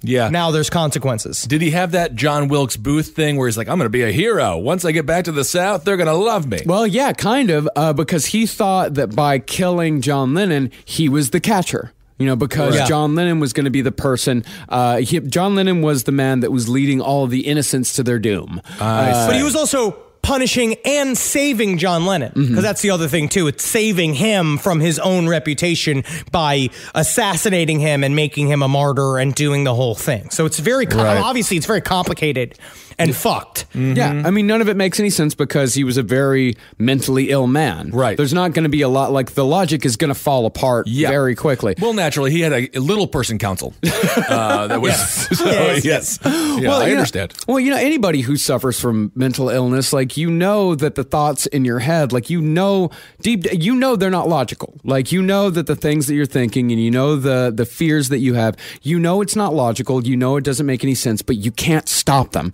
at the same time, unless you get help. And Mark David Chapman never got help. Mark David Chapman, it wasn't until he was sitting in the back of the police car watching cops actually carry John Lennon's body out of the Dakota did he know that he was truly and completely fucked. And it wasn't just that he knew his life was over. He was afraid that they were going to kill him in prison. He was afraid that the cops were going to kill him, because he immediately was like, I'm sorry. Please don't hurt me. Please don't hurt me. Oh my God. Well, they took him aside. They had to throw two bulletproof vests on him. And so he's sitting in this answer. They're running him back and forth, trying to get him to the police station, because as word went out that John Lennon was killed, people mobbed the area. And I mean, he was the most hated man in the world. Yeah. And so there was a moment when he said that he was with a cop alone. They had been ushering him back and forth and trying to get him back to the jail. And this cop is sitting there in a moment of silence, and he finally looks at him. He's like, why the fuck did you do this? Like, got into it's like all of these Beatles fans, there were cops. They were also like surrounding him, and jailers, there were cops, and other criminals. I mean, jailers, there were Beatles fans, and other criminals who were Beatles fans. Yeah. Yeah, and Mark David Chapman kept like casually mentioning to people like, I actually like the Beatles. Thank you. That means a lot. That goes a long way. He's like, I'm a Beatles fan, really. That's not what this is. That's not what this is about. Because That's how the Beatles started. It's like a horrible. It's like when people post horrible things on Reddit, and then like the 8th line in. By the way, thanks for all the defenders on Reddit. So many people are very nice, but then like 8 things in, to be like, I am a fan. It's like, well, you don't sound like a fan. You sound like a jackass. No, the thing is that when Mark David Chapman was getting processed and all of this, like his lawyers were like, "So you're going to do an insanity defense, right?" Yeah, that's what we're doing. I have to refer back to my legal counsel. Little people, please come in. They have told me no. They have told me no. The funny thing is that one of the little people did actually show up. A lawyer in his pocket. A particularly loyal minister named Robert. Robert came back, and Robert was literally just said, you know you're fucked, right? It was like his fantasy didn't even help him. He's like, you don't understand, right? That How is fucked. This? Like no one's gonna help you here. You're gonna get the chair. His fantasy is more rational than he is. Yes, it's such a that is so weird to me. Which makes you wonder if the fantasy is even that real. This is my problem. I think that it's a constant divide. I think there is a hard time to get to the truth here because I don't know what is fake and what is not, because a part of it was there was a big lead up to get him an insanity plea, and then somewhere in the middle of it, and he's telling them about the little people, because all of this comes from every psychologist in the world asking him, why did you shoot John Lennon? He's telling them all these stories and shit, and then finally though at the very end during his sentencing he jumps his own lawyers and pleads guilty because what he said, I was going to use the pulpit or whatever it is, I'm going to use the stand to tell everyone to read Catcher in the Rye. And so he pleaded guilty and then read a passage from Catcher in the Rye, which is the passage of catching the children as they fall over the cliff. And they're all like, technically, this makes you crazy. Right. If this was just a large marketing ploy for the 20th anniversary of Catcher in the Rye, John Lennon storms back into the courtroom and says, you got to buy the book. That would be awesome. Like, what? Yeah, because he said he was going to plead not guilty and use that and just constantly talk about Catcher in the Rye, and then Catcher in the Rye would be in the news constantly. But he said God himself got a hold of him and said, you need to plead guilty. You know, Mark, hey, don't mean to bother you. Just want you to know, I think this is a really good time to plug the book. You're like, wait a second, do you work for Penguin? Yeah, God works for Penguin. You know, the craziest thing is he might have gotten off. Hinckley got off, the guy who shot Reagan. He just went to a home. He went to a hospital. And you know what Hinckley was inspired by? Catcher in the Rye? Catcher in the Rye. And Mark David Chapman specifically. He was the reason why. He shot Reagan to avenge John Lennon's death. That's what he was. It's a whole other side plot where he was inspired to be a good guy and murder the problem who was Reagan. And then to try to get Jodie Foster to fall in love with him. Right. I kind of get why J.D. Salinger sort of just like slunk into the trees like that that Homer Simpson gif. After like two people are shot based on your book, I get just like, I'm going to the woods. Yeah. You know what, guys? It was a fucking book. Yeah, that must have been very scary. That must have been horrifying for him. I can't imagine just being an author and have that happen to you, and then all of a sudden you are. I mean, he was also a weird, terrible man, but that's just your art is making people pop off. Yeah, it's crazy. That's kind of insane. Yeah, totally. So Mark David Chapman put in the guilty plea. They gave him 20 years to life, up for parole in 2000. But shit did not go easy for Mark David Chapman after his sentencing. No, because think about it too. The last time, if he had just been crazy and put into a mental institution, remember the last time he was in a mental institution? He what about bobbed himself up to working for the fucking place. It's like he could have done it. Yeah, he could have done it, but he was too crazy to plead to the insanity plea. Right. Yes. But the thing is that for years after that, the only person who made life hard for Mark David Chapman was Mark David Chapman. Over the next 5 years, Chapman would claim, quote unquote, demon possession, and of course he acted accordingly. While awaiting transfer to Attica, Chapman took off all his clothes and destroyed his cell while spouting gibberish to try to call down the demons. He made a real production of it. Yeah. He was obviously, now again, he's just immediately back to searching for attention. Right. Yeah, and he even tried like sicking demons on his neighbor. His neighbor was this guy, he was they called him the Phantom of the Opera Killer. His name was Craig Crimmins. They call him the Phantom of the Opera Killer because he was a stagehand who had murdered a young violinist at the Metropolitan Opera. Oh, okay. Very interesting. I want to cover that story. That's a good little mini story. Yeah, it's a small one because, I mean, the whole story, I mean, he was a stagehand, fell in love with this girl. He tried asking her out on a date. She said no, so he fucking pushed her out of the rafters. Not quite as romantic as the Phantom of the Opera, I have to say. No soundtrack. It is very scary to be a woman. Yes, it is. Yeah. But Crimmins, instead of all he did was just light cigarettes and flicked him at his naked body, just burning him. And then eventually got sick of that and just like, get me out of here. Please, can I get a transfer? Well, he kept being like, "You're gonna murder me again, Craig. You're gonna murder me again," like acting like he is the lady and shit. And finally, he was like, "Get the fuck out of here." And so he's going ape shit. Mark is saying he's like fake season out and like doing all this stuff. So they did a fun little thing where they pumped him full of a drug called Stelazine. Stelazine, yeah. Stelazine.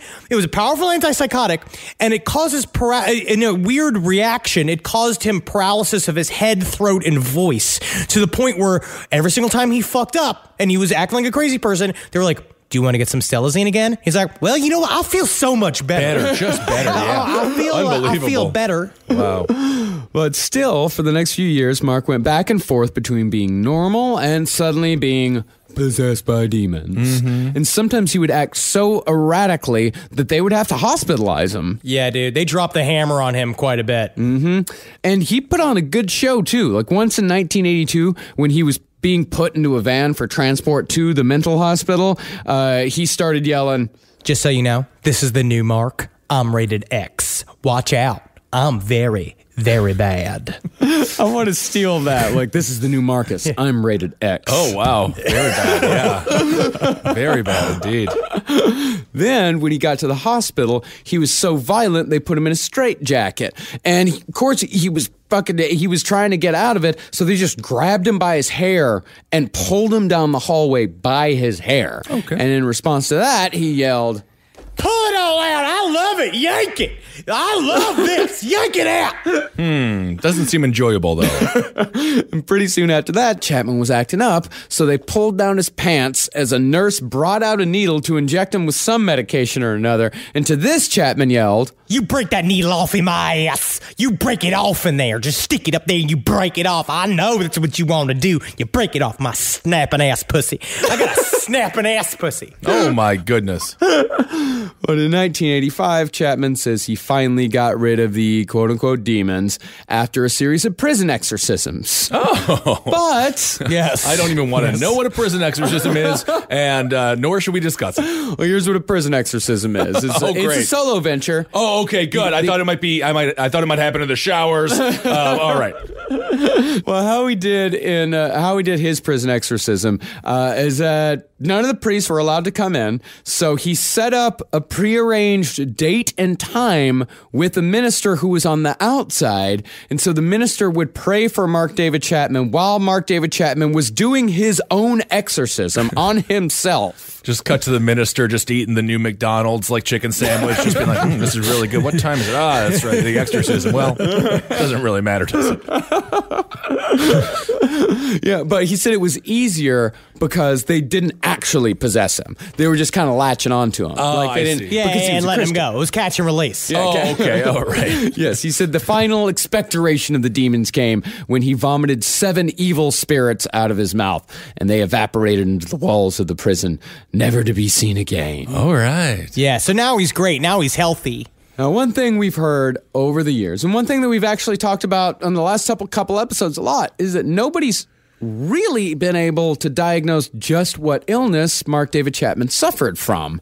But Henry has a theory. In the documentary The Dangerous Son, there was one kid in there that had he was very sweet boy, but he had a form of autism and also a form of a thing that they called a schizoid personality disorder, which is something I've never really heard of. It obviously sounds very vague because it is purposefully vague. It's kind of made to be someone who is a dissociative personality. And it was this kid he suffered from autism, and when he'd reach emotional peaks, the schizoid personality disorder would cause him to break from reality. He'd have visual and audio hallucinations, and he would become homicidal/suicidal. I think that there's something in there because I don't know whether or not, because I try to really look up if Mark David Chapman had autism or if they discovered it after the fact. I know that there are, Marcus did a breakdown, but I think I'm somewhere with it, but I don't know. Obviously I am not a psychologist, but it just sounded right. Yeah, I mean, we can look at some of the signs, like as far as the autism goes. Like Chapman checks a couple of boxes here. You know, he gets upset over minor changes. He, when he was a kid, he would rock his body back and forth constantly. He'd have trouble understanding other people's feelings. Not to mention the whole obsessive interest thing. Yes, and then there's the schizoid personality disorder, which, like Henry says, it's very vague, and there are some parts of schizoid personality disorder that are the complete opposite of what Mark David Chapman had in his life, because it's not a narcissist. It's not necessarily like a narcissist thing, but you know, it's vague, and there's actually a lot of psychiatrists say like, nah, actually that doesn't exist at all. It shouldn't even be in the DSM. It's just them trying to figure out what to say to somebody who pops off. Who like what do you say to someone who has these things? Right. Yeah, it's like it's one of those things where it's like, well, we don't really know how to fix it. So it's schizoid personality disorder is kind of like it's a catch-all. It's like you're fucked. I mean, it's essentially you you're know fucked. what psychiatrist? I've been paying you a lot of money. You could have gotten to that a little earlier. Thank you. I'm fucked. That's it. Official diagnosis. Well, some of the signs of that is like he'd choose solitary activities. Like, remember when he was in the mental hospital the first time, they said that he would sit there and he would fantasize about going to prison. He's like, I could just go to prison. I could be alone. And that would be fine. That would be great. He also had little or no interest in sexual experiences. You know, he was afraid of the warm wetness. He showed emotional detachment, and he had an elaborate, exclusively internal fantasy world. So there are some boxes on here. Yeah, that he checks absolutely. on both of these. So it's, you know, like Mark David Chapman. I mean, I don't know. I don't know. Who I think it's very interesting. I think Henry really hit something cool on this one. Yep. I'm gonna say something ain't right. Something ain't right. Something ain't right. Some ain't right. That is for sure. But all this shit still didn't stop his wife from loving him. As soon as Chapman was transferred to Attica, Gloria moved there. Yep. And still lives there to this day, where they are allowed one conjugal visit per year. She is still with him. Wow. And so far, Chapman has rightly been denied parole 9 times. Okay. Mostly due to the efforts of Yoko Ono. And he has given multiple explanations for his crimes over the years, but one tends to stand out. Chapman said at one point that he had an epiphany that he killed John Lennon so people would read Catcher in the Rye, which is just about the only way he could give his crime even a little bit of purpose. But really, Mark David Chapman was just one more asshole who couldn't make anything, so he had to destroy someone who did, all to make himself feel better about his place in the world. All right, Mark David Chapman. Interesting stuff. It's horrifying. In his last parole hearing in 2016, he finally admitted that he did it all for attention. Yeah. Wow. Which is, they took till now. It took to 2016 for him to say something like that even made sense. Yeah, this one's, and that makes all the sense. Like, It does, that makes a lot of sense. But there's a lot of other things, too. It's a huge action just to get attention. Like, I mean, obviously you have to be very ill to think that's what you have to do. Yeah, you could also do be to like get a attention. mystery pooper type. And then you're like, I hope they bust me soon, like that vice principal. Oh my God. And you also got to ask yourself, it's like, but is he just saying that as something else to try? Because Right, he's yes. tried something else. He tried other explanations 8 other times. And he's like, I want to get out of prison. Maybe if I just say I did it for the reason why they think I did it. So maybe if I try that, then maybe that'll work. With people like this, you just don't fucking know, and we're never going to know. No, and I would assume he's just going to die in prison. Yeah. The only thing maybe he gets very sick and they let him out do one of those type things if it mashes up with a parole. But Yoko would have to die. Yeah. Yoko would have to die for him to get out of jail. Yeah. All right. I Well, mean- this one is really scary. Yeah, This one's really scary. Really, I mean, the only thing, like, we're never really going to know, but, like, the point of telling this story is that, you know, there were signs that things were wrong with Mark David Chapman. Yeah, I'd there say. were quite a few. There were signs to, you know, his coworkers, signs to his wife, signs everywhere that something was wrong with this guy. And so if someone's showing these sorts of signs, reach out. Call somebody. But how do you do that with it's really hard with family. How do you say the hard word to somebody of like, you're scaring me, that there's something about your activity is scaring me? You have to be able to make those calls and say to someone, be able to be honest enough with somebody being like, I really want you to get help, and it's not because I hate you or because I'm judging you, it's because you're going to become a danger to yourself or to other people. Yep. That's what the Dangerous Son is all about, about how, like, what do you do when you have to, like, give your kid up to the fucking state, where you look at this kid and be like, you are dangerous, you're my child, but you are very scary. Yeah, we've had to deal with that a lot with foster care. You got to make hard choices. Once they get big enough and mature, it's very dangerous. Yes, it is. Yeah, but then again, they just become a recluse, like J.D. Salinger, and then they just end up. It's almost impossible. That's mental health as a solution is such a broad, vague idea that it's thrown around so willy-nilly, but it's really almost impossible in a lot of ways. But there is you can do it. Yeah, you can. I've been good. You for can get help. 13 years now. Look at that. Just 100% sane. Marcus hasn't freaked out at all. At all. Hey man, you have no idea what I would be like or what I used to be like. I'm just glad I'm solid as a rock. Yeah, all of us. Completely. Because both of you guys, you really are such great examples to me. Stalwart. People say I'm stalwart. People say I'm the rock of this group, as we know. All right, everyone. Well, thank you so much for listening. Fascinating, great research, guys. Unbelievable story. Really, a lot more to that than I expected. That's for sure. Let's see. I want to number one. Thank you, everyone who came out on Tuesday night to the Echoplex. We did 2 sold-out shows. It was the first time running them, and unlike we are not extremely depressed. Which is good. It worked out. It was the first time ever saying those words on a stage, and we didn't know what those words were even going to be. And we're really getting there. So I think we got a fun new live show, and hopefully we can see you folks at Clusterfest here coming up in the next couple of weeks. And we're going to be announcing we are very close to booking a big show in July. We hope to be announcing that next week, and we also hope to have a few more dates for everyone coming up here very soon. But there will be another show announced next month. Sorry we're not able to come out and do as many live shows as we were able to last year, but the book is really it's taken up a ton of time, but it's going to be worth it. But also, when that book is done, we're going to be going on a very extensive tour. Yes. Once that book is done, we'll be going on a very extensive tour, taking it everywhere, all different sorts of spots. I'm really excited. Also, if you get a chance this weekend to check out the John Wayne Gacy art exhibit at Lethal Amounts, it was pretty incredible. I think it's sold out because somebody sent a link. I think all the tickets are gone there, but I don't know. Maybe not. Who knows? All right, everyone. Let's see. Thank you all so much for giving to our Patreon. We really appreciate it. Without you, none of this is possible. And is there anything else we want to talk about? No, just can't. Follow us on all our bullshit at Twitter, at Henry Loves You, at Marcus Parks, at Ben Kissel. Follow us on Instagram at Dr. Fantasy, at Marcus Parks, at Ben Kissel, the number 1. And follow us on the infiltrated social medias that control your thoughts. Yeah, get off LP on the left. Yeah, break those sometimes. You got to break the stream there sometimes because folks are drowning. As a matter of fact, Henry made a great point how the internet is our subconscious, and naturally there are just so many depressed people, and the internet is basically just a reflection of that. Of that depression. Of that depression, which that's why every time you go on it, you're happy, and then every time you leave, you're depressed. Yep. It's just every fucking time. Every time. And we all just fall into the same fucking trap constantly. Get the fuck off that bullshit. I never come away from the internet feeling good. Isn't that crazy? So you know you're not alone in that.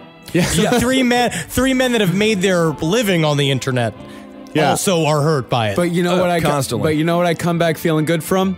Podcast apps. Oh, there it is. Yeah. There it is. Come back learning something. Absolutely. All right, everyone. Hail yourselves. Hail Satan. Elgin. Magustalations. Hail me. Don't bother Satan me. Don't bother Satan me. Don't bother Satan me. Don't bother Satan me. Don't bother Satan me. Don't bother Satan me. Don't bother Satan me. Don't bother Satan me. Don't bother Satan me. Don't bother Satan me. Don't bother Satan me.